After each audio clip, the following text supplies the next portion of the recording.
Gold trusted gold buyers తాకట్టులో ఉన్న బంగారాన్ని విడిపించి ఈ రోజు ఉన్న మార్కెట్ ధరకే కొనబడును. మరిన్ని వివరాలకు సంప్రదించండి 7771077720.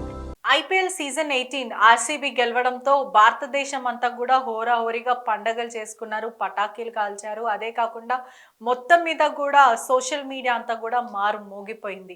Finally after 18 long years Kohli మొహంలో నవ్వు చూసాము. ఆ ఎమోషనల్ అంతా కూడా చూశారు. ప్రజలంతా కూడా ఈ హ్యాపీ మూమెంట్ని విట్నెస్ చేశారు. ఇదంతా జరుగుతున్న సమయంలో ఎక్కడైతే విక్టరీ పెరేడ్ చిన్నస్వామి స్టేడియంలో జరుగుతుంది అని ఆర్సీబీ ఇన్ఫార్మ్ చేయడం, ఆ తర్వాత పోలీసులు కూడా దాదాపు క్రౌడ్ని కంట్రోల్ చేయలేము అంటూ కూడా ట్వీట్ చేశారు.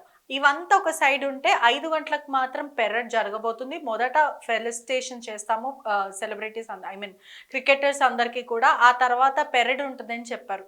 ఈ క్రమంలోనే గేట్ నెంబర్ 7లో తొక్కిసలాట జరిగింది. దాదాపు 11 మెంబర్స్ స్పాట్లో ఊపిరాడక చనిపోయారు. అసలు నిజంగానే ఈ ఘటనకు కారణం ఎవరు? పోలీసుల వైఫల్యమా, లేకపోతే ఆర్సీబీ మేనేజ్మెంట్ పోలీసులకు ఇన్ఫార్మ్ చేయకుండా పెరేడ్ని చేస్తామని చెప్పారా? మొదట ఫ్యాన్స్ తప్ప, లేకపోతే వాళ్ళ తల్లిదండ్రులు తప్ప? దీనికి ఎవరిని అరెస్ట్ చేయాలి? ఇదే ఘటన సంధ్యా థియేటర్లో హైదరాబాద్లో జరిగినప్పుడు అల్లు అర్జున్ని ఒక రోజు అరెస్ట్ చేసి మరి జైలుకి తరలించారు. మరి ఇక్కడ ఎవరిని అరెస్ట్ చేయాలి, లేకపోతే ప్రజల తప్ప? మనతో పాటు కృష్ణకుమార్ గారు ఉన్నారు. నమస్తే. Social activist. ఈ ఘటనని ఎలా చూడాలంటే 18 తర్వాత ఆర్సీబీ గెలుస్తుంది అన్న ముఖంలో ఉత్సాహం, అందరూ కూడా చాలా బాగా సెలబ్రేట్ చేసుకున్నారు.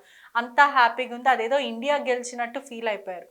ఇది అలా జరుగుతున్న సమయంలోనే ఏదైతే స్టాంపేడ్ జరిగిందో దాదాపు 11 మెంబర్స్ స్పాట్లో చనిపోయారు. బ్రీతింగ్ ప్రాబ్లం అయ్యి. ఫ్రీ టికెట్స్ కారణం వల్లనేనా, లేదంటే పోలీసుల వైఫల్యమా, ఫ్యాన్స్ని తప్పు పట్టాలా? ఇప్పుడు ఈ మధ్యకాలంలో ఇలాంటి తొక్కిసలాటల్లో మనుషులు చనిపోవటము గుడుల దగ్గర, అలాగే క్రికెట్ దగ్గర చూస్తున్నాం మనం. ఒకప్పుడు రేషన్ షాపుల దగ్గర క్యూలు ఉండేవి, ఇప్పుడు కూడా ఉన్నాయి, లేవని కాదు. కానీ అప్పుడు కేవలం రేషన్ షాపుల దగ్గరే క్యూలు ఉండేవి. లేదు అనుకుంటే వ్యవసాయం మొదలయ్యే సమయంలో గింజల విత్తనాల కోసము, ఎరువుల కోసము క్యూలు ఉండేవి. ఇవాళ అవన్నీ ఏమవుతున్నాయో తెలియదు. కానీ ఈ భక్తుల కోలాహలం, పుష్కరాల దగ్గర తొక్కిసలాట్లా, లేకపోతే ఒక స్వామీజీ పాదధూళి కోసం తొక్కిసలాట్లా, కుంభమేళాలో చాలామంది చనిపోయారు. ప్రభుత్వం చెప్పే లెక్కలు చాలా అబద్ధపు లెక్కలు, చాలామంది చనిపోయారు. అయితే మనం కోవిడ్ తర్వాత, కోవిడ్ అప్పుడు చూసాం చాలామంది చనిపోయారు, లెక్క తెలియని మంది చనిపోయారు. ప్రభుత్వానికి కూడా ధైర్యం లేదు ఎంతమంది చనిపోయారో చెప్పడానికి. తక్కువ మంది చనిపోయినట్టుగా చూపించారు, కోవిడ్ పరిహారాలు ఇవ్వాల్సి వస్తుందని. ఇలా రకరకాల వార్తలన్నీ మనం విని విని విని ఉన్నాం. ఇప్పుడు ఈ ఈ ఈ క్రికెట్ వార్త ఇది వింటే ఒక రకమైన నిర్వేదపు నవ్వు, బాధ అన్నీ కలగలిసి వస్తున్నాయి చాలామందిలో. దీనిపైన ఫేస్బుక్లో వాళ్ళ రెస్పాన్సెస్ తెలియచేసే వాళ్ళని చూస్తూ ఉంటే ఎంతమందికి ఈ ఘటన పట్ల బాధ ఉంది. ఆ బాధను వ్యక్తం చేసే రీతి రకరకాలుగా వ్యక్తం చేస్తున్నారు. అయితే అసలు ఏంటి దీని కథ ఏంటి? ఈ ఐపీఎల్ ఏంటి? ఈ ఆర్సీబీ ఏంటి? ఈ గోల ఏంటి అని ఒక్కసారి మనం చూసుకుంటే ఇది ఒక పెద్ద స్కామ్. ఐపీఎల్ అనేది పెద్ద స్కాము. వరల్డ్ కప్పులే స్కామ్ నన్ను అడిగితే. సరే, వరల్డ్ కప్పుల్లో ఎంతో కొంత ఏ దేశానికి ఆ దేశం విడివిడిగా ఉంటాయి వరల్డ్ కప్లో. ఇక్కడికి వచ్చేసరికి ఇది ఒక నానాజాతి సమితి. ఒక మన భారతదేశంలో ఉన్న స్టేట్స్ వైజ్ కూడా కాదు, ఒక రకంగా ఒక్కొక్క రాయల్ ఛాలెంజర్స్ అని ఇంకోటని రకరకాల ఉన్నాయి కదా. వీటిల్లో మన భారతదేశం ఆటగాళ్లే కాకుండా విదేశాల ఆటగాళ్లను కూడా వేలంపాట్లో పశువుల సంత జరిగేటప్పుడు ఈ పశువు పాలు ఎన్నిస్తుంది అని చూసి పశువుల్ని వేలం వేసి కొనుక్కున్నట్లుగా ఒకప్పుడు పాత రోజుల్లో బానిసల్ని ఇలాగే కొనుక్కునేవాళ్ళు వేలం పాటలో. బానిసల వేలం జరిగేది. డబ్బులున్న వాళ్ళు వెళ్ళి వాళ్ళ ఇళ్లల్లో పనిచేయడం కోసం బానిసల్ని వేలం ద్వారా తీసుకొచ్చుకునేవాళ్ళు. ఆడవాళ్ళు అయితే ఎలా ఉండాలి, మగవాళ్ళు అయితే ఎలా ఉండాలి అనేది చూసి తెచ్చుకునేవాళ్ళు. అలా ఈ ఐపీఎల్ గురించి, ఐపీఎల్ అంటేనే ఒక రకంగా మందు, మగువ, డబ్బు, ఈ మూడే అక్కడ. ఇది ఒక పెద్ద స్కామ్ జరిగింది దీంట్లో అని చెప్పటానికి ఐపీఎల్ స్టార్ట్ చేసిన లలిత్ మోడీ పైన కేసులు నమోదవ్వడము, ఆయన ఇప్పుడు భారతదేశం నుంచి పారిపోయి తరలించబడి సురక్షితంగా లండన్లో రెస్ట్ తీసుకోవడమే మనం తార్కాణం దీనికి. అసలు ఈ ఐపీఎల్ ఎందుకు మొదలైంది అంటే క్రికెట్ బెట్టింగ్ కోసము, డబ్బు సంపాదించడం కోసమే ఈ ఐపీఎల్ అనేది స్టార్ట్ చేశారు. ఇంతకుముందు మన దేశం జట్టు ఉండేది, అలాగే రాష్ట్రానికి జట్లుండేవి. రంజీ ట్రోఫీలని, ఆ ట్రోఫీలని, ఈ ట్రోఫీలని. అప్పుడు కూడా ఎంతో కొంత అవినీతి ఉండొచ్చు. కానీ ఈ మాదిరిగా ఒక మాఫియా మాదిరిగా బిజినెస్ చేయటం కోసమే ఐపీఎల్ అనేది వచ్చింది. ఈ ఐపీఎల్ వచ్చిన తర్వాత క్రికెట్ బెట్టింగుల్లో డబ్బులు ఎక్కువ నష్టపోయి ఆత్మహత్యలు చేసుకున్న వాళ్ళ సంఖ్య పెరిగింది. మీరు కావాలంటే రికార్డ్స్ చూసుకోండి. అసలు మొదలు పెట్టిందే బెట్టింగ్ యాప్స్, తర్వాత ఐపీఎల్ టోర్నమెంట్స్ చాలా మంచి అనిపోయింది. బెట్టింగ్ యాప్స్, అప్పులు, బెట్టింగు, క్రికెట్ బెట్టింగ్ యాప్ల గురించే నేను మాట్లాడుతున్నా, వేరే బెట్టింగ్ యాప్ల గురించి కాదు. క్రికెట్ బెట్టింగులు పెరిగాయి ఐపీఎల్ వచ్చిన తర్వాత. ఇది ఒక మాఫియా వచ్చేసింది దీంట్లో. ఈ మాఫియా ఇది స్టార్ట్ అవ్వడానికి ఇది ఏదో మనందరికి ఎక్కువ క్రికెట్ చూపించడానికో, మనల్ని అందరినీ అలరింపజేయడానికో, రంజింపజేయడానికో కాదు ఇవి మొదలైంది. ఈ క్లబ్బులు మొదలైంది కేవలం డబ్బులు దండుకోవడానికి, అడ్వర్టైజ్మెంట్ పేర్లతోటి. అసలు ఇదివరకు చీర్ గర్ల్స్ ఉండేవాళ్ళ, చీర్ గర్ల్స్. నిన్న ఈ మ్యాచ్ మొదలైనప్పుడు, మొన్న సాయంత్రం మొదలైనప్పుడు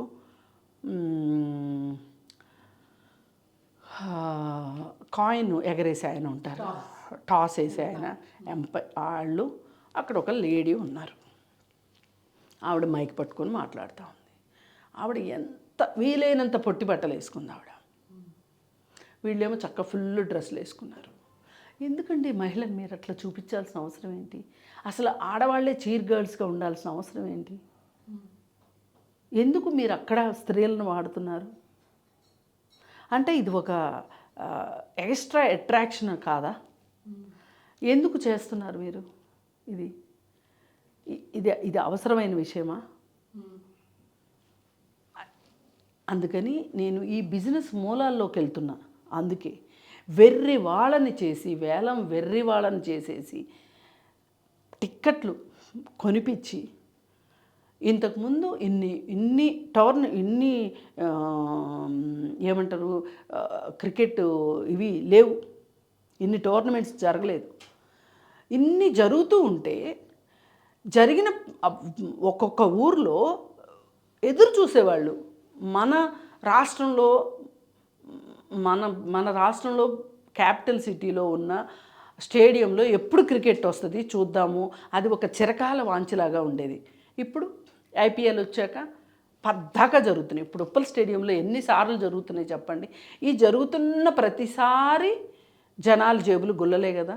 అక్కడ దాకా వెళ్ళడం, స్టేడియం దాకా వెళ్ళడం, ఎవడు రమ్మన్నాడు అంటారు సింపుల్గా. కానీ క్రికెట్ బెట్టింగ్ జరుగుతూ ఉంది. ఈ బెట్టింగుల్లో డబ్బులు నష్టపోతున్నారు. అందుకే ఐపీఎల్ పెట్టింది. అయితే ఈ క్రికెట్ ఏమాత్రం జ్ఞానాన్ని కానీ, పరిజ్ఞానాన్ని కానీ, శారీరక శ్రమను కానీ, మానసిక శ్రమ కానీ ఏమీ ఇవ్వదు. కేవలం కళ్ళు చూస్తూ ఉంటాయి, నోరు అరుస్తూ ఉంటుంది తప్పితే ఒక మనిషికి ఏమైనా జ్ఞానాన్ని ఇస్తుందా క్రికెట్? మీరు చెప్పండి. ఇవ్వదు. సోమరితరపు ఎంజాయ్మెంటు. అక్కడ సోమరితనం తప్పితే ఏమీ లేదు. నువ్వు ఆడతావా? క్రికెట్ నేను ఆడతానా? ఆడం, కానీ చూస్తాం, చూసి ఎంజాయ్ చేస్తాం. అందుకే అసలు ఈ క్రికెట్ పుట్టిందే లండన్లో. లండన్కి సంబంధించి జార్జ్ బెర్నార్డ్ షా ఏమంటారంటే దీని గురించి, క్రికెట్ గేమ్ గురించి, 11 మంది ఫూల్స్ ఆడుతుంటే 11,000 మంది ఫూల్స్ చూసి సంతోషిస్తారు. ఇవాళ 11,000 మంది ఫూల్స్ కాదండి, కోట్ల మంది ఫూల్స్ చూస్తున్నారు. వాళ్ళ జీవితాలను నాశనం చేసుకుంటున్నారు.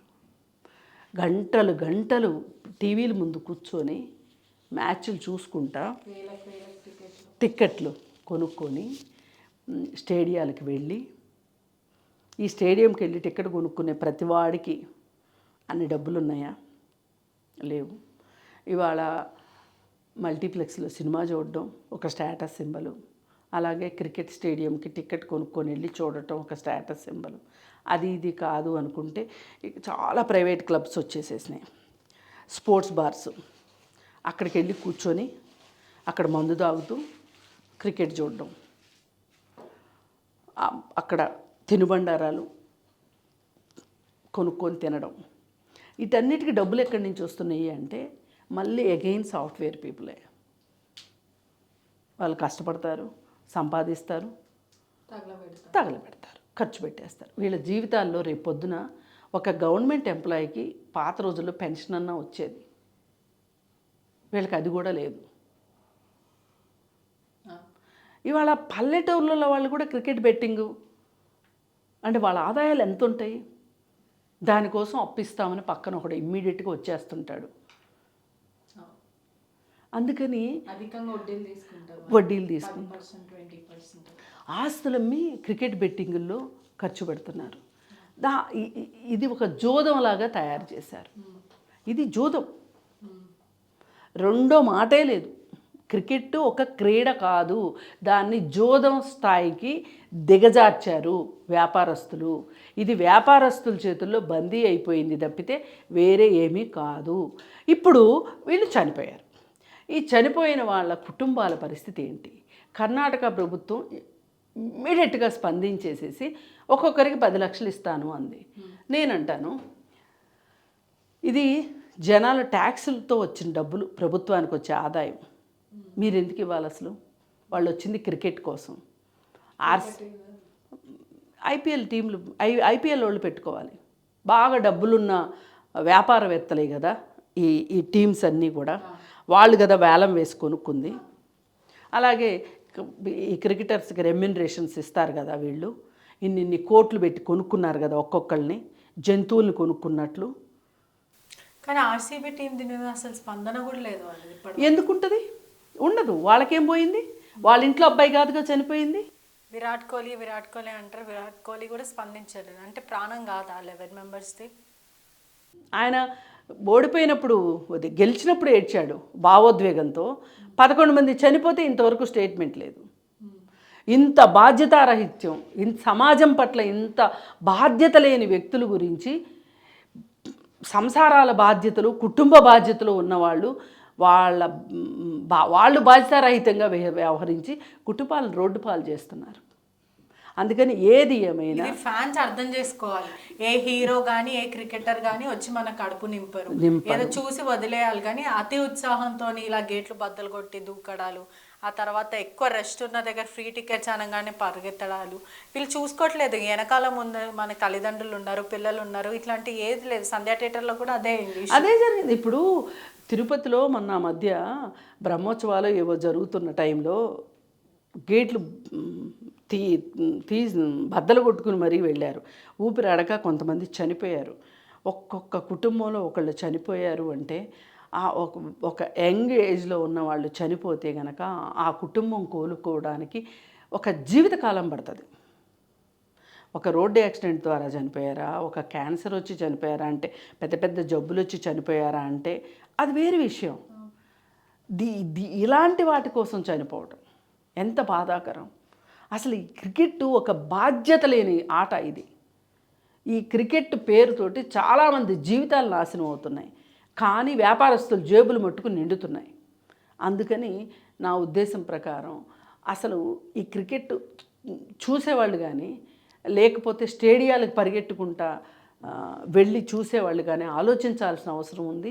అసలు ఈ క్రికెట్ గేము ఇంత వేలం వెర్రి అవ్వడాన్ని ఇన్ని అడ్వర్టైజ్మెంట్స్, చీర్ గర్ల్స్ ఇవన్నీ ఒక పథకం ప్రకారం ఒక వ్యాపార దృక్పథంతోనే చేస్తున్నాయి అనేది సామాన్యులు గ్రహించినప్పుడు వాళ్ళ ఆట కట్ అవుతుంది.